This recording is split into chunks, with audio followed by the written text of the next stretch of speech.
welcome to the deep dive. If you're anything like me, you know that feeling. The modern workday, right? Yeah. Stress builds, the calendar fills up, and suddenly it's mid-afternoon and you are just running on empty, depleted.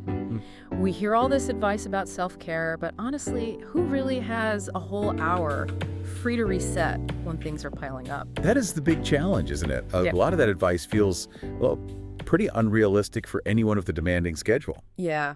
So today we're looking at some source material that takes a totally different angle. We dove into these rapid workday reset strategies, specifically Section 9, which lays out a 5, 15, 30-minute reset framework. Okay. And our mission here is pretty straightforward. Pull out tools you can use immediately, things that are actionable and need, minimal time but give you a big return. And that's really the core idea that grabbed me, and I think it will for you listening too. The source material basically says that 5 minutes used wisely can shift everything about your workday. Exactly. 5 minutes. 5 minutes is totally doable. Almost anyone can find that.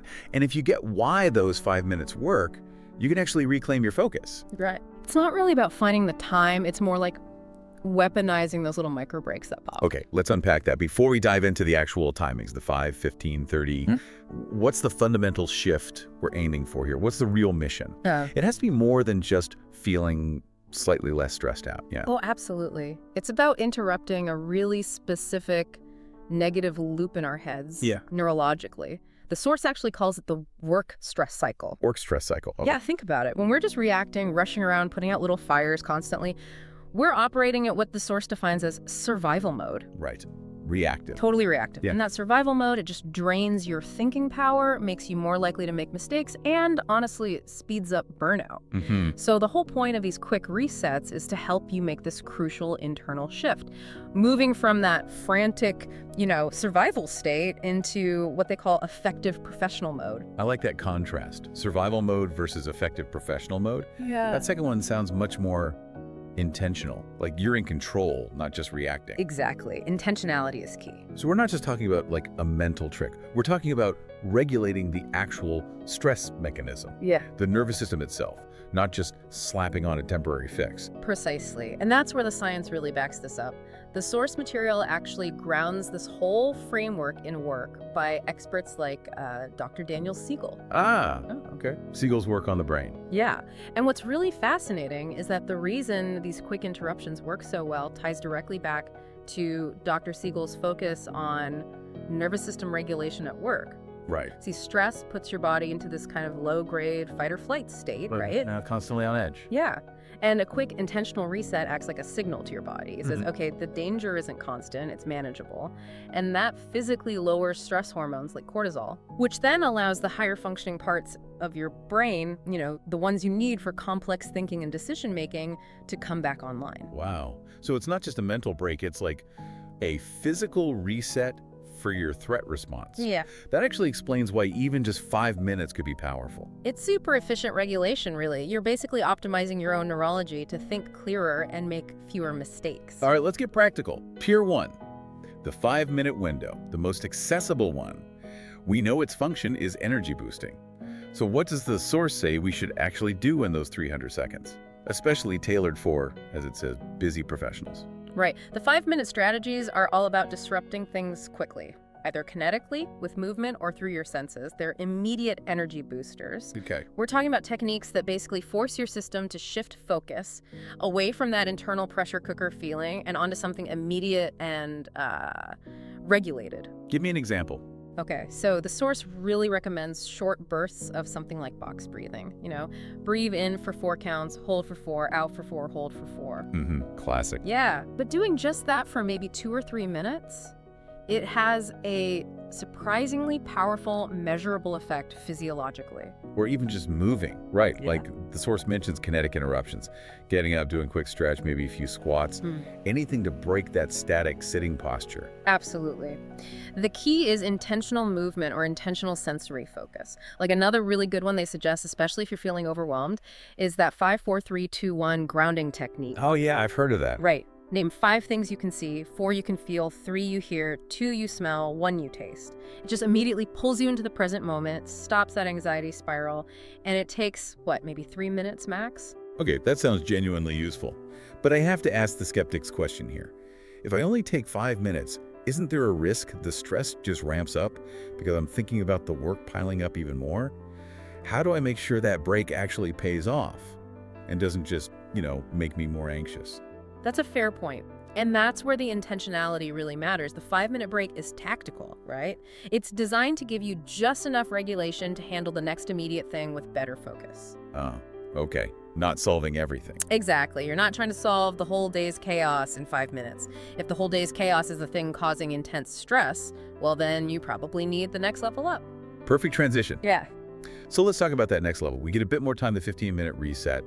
This often lines up with like a standard coffee break, right? Mm-hmm. So if 5 minutes is about that immediate energy or sensory regulation, how does the goal shift when we've got that extra 10 minutes? Yeah, when you move up to 15 minutes, the focus shifts. It goes from just boosting energy to enabling perspective shifts. Perspective shifts. Okay, And these are specifically designed, as the source says, to be used during work breaks. So they fit into that existing structure.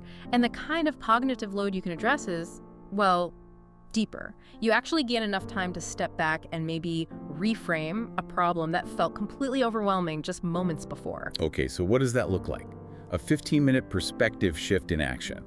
If I'm, say, stuck on a tricky problem, I need more than just deep breaths at that point. Right. So the source suggests something like implementing a really quick structured challenge journal. Challenge journal. Yeah, like first 5 minutes, you just dump everything, write down exactly what's frustrating you, what the bottleneck is, no filter. Get it out. Get it out. Then the next 10 minutes, you actively try to reframe it. List maybe 3 potential solutions, even if they sound terrible at first. Oh, okay. Even bad ideas. Even bad ideas. The act of doing it externalizes the problem and forces your brain to switch gears from panic mode to solution generating mode, even if the solutions aren't perfect yet. You're using that full 15 minutes to get some mental distance, some objectivity. That actually sounds like a mini self-coaching session. You go from just venting about the issue to actively listing ways to attack it. Okay, I see the difference now. 5 minutes is immediate kinetic or sensory energy. 15 minutes is for cognitive reframing, getting perspective. Exactly. It's like a structured hierarchy of intervention, depending on what you need right then. Right. Okay, let's move up to the top tier. The 30-minute level, this is the longest one mentioned. It definitely requires carving out a more significant block of time, maybe mid-morning or after lunch. The source calls this a system check. What kind of bigger, more strategic things can we tackle in half an hour? Yeah, the 30-minute system check is quite distinct. Its purpose isn't really about immediate emotional regulation or a quick energy hit like the others. Its specific focus, according to the source, is workload management. Workload management. Okay. This is where you shift from tactical reactions to more strategic planning. If you think about preventing that survival mode we talked about, this 30 minutes is like building a proactive shield against it. Interesting. So tell us, what kind of actions actually fall under workload management that would justify blocking out a full half hour? Well, this is dedicated time to look at your schedule, your tasks, and basically clear out the operational clutter that might be dragging you down. Like what specifically? Emails. Emails are a big one. For example, applying that classic 2-minute rule to your inbox during this block. If dealing with an email takes less than 2 minutes, just do it right then and there. Get it off your plate. Okay, clear the decks. Exactly. Triage other communications that might be lingering, weighing on your mind. You could even use something like a quick, rapid decision matrix, just a simple tool to help you reprioritize what you need to tackle in the next few hours. So it's about creating clarity. Precisely.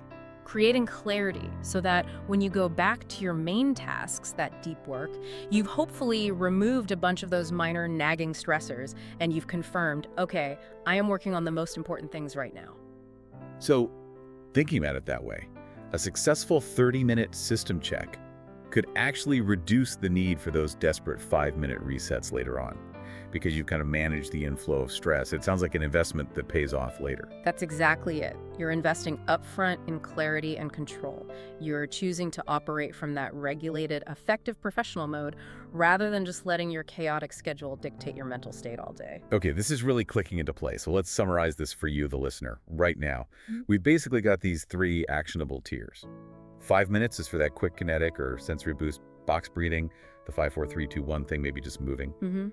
Immediate regulation. Then 15 minutes lets you step back for cognitive reframing. Using something like that quick challenge journal idea to get perspective on a problem. Right, shifting mindset. And finally, 30 minutes is for the bigger picture, a foundational system check.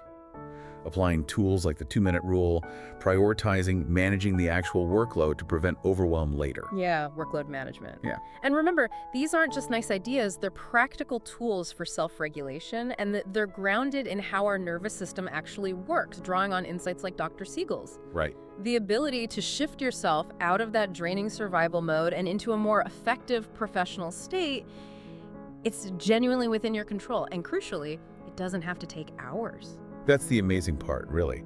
The gap between feeling totally swamped and feeling, intentionally productive, Yeah. it might only be a few minutes wide. It can be. And if we think about the bigger picture here, maybe a final thought for you listening is this. The next time you feel that reactive stress starting to bubble up, that urge to just power through until the end of the day, don't. Just try it. Take those 5 minutes, do one of those intentional kinetic or sensory breaks we talked about, and then just notice. Ask yourself, what's the quality of the thinking, the work I do immediately after that brief, regulated pause? Is it different? Yeah. The real challenge isn't finding 5 minutes, it's having the discipline to use those small windows intentionally for regulation, because doing that actually makes you a more focused, more powerful contributor overall just by taking that tiny break. Use the time you actually have, not the time you wish you had. Maybe start with just one 5-minute energy booster sometime today and just see what happens. Notice the shift. Thank you for diving deep with us today. Great discussion. We'll catch you next time. The very first thing you got to do is take that free quiz he offers. Why? Because it's built to help you figure out exactly what your specific burnout trigger is. Finally, once you've got that trigger pinpointed, there are 3 main ways to get the complete recovery lowdown. You can buy the ebook or the paperback. They have the whole system laid out. Or if you want a full roadmap, you could enroll in the comprehensive online course. Don't worry about searching all the links for these options. They're right there in the description for you.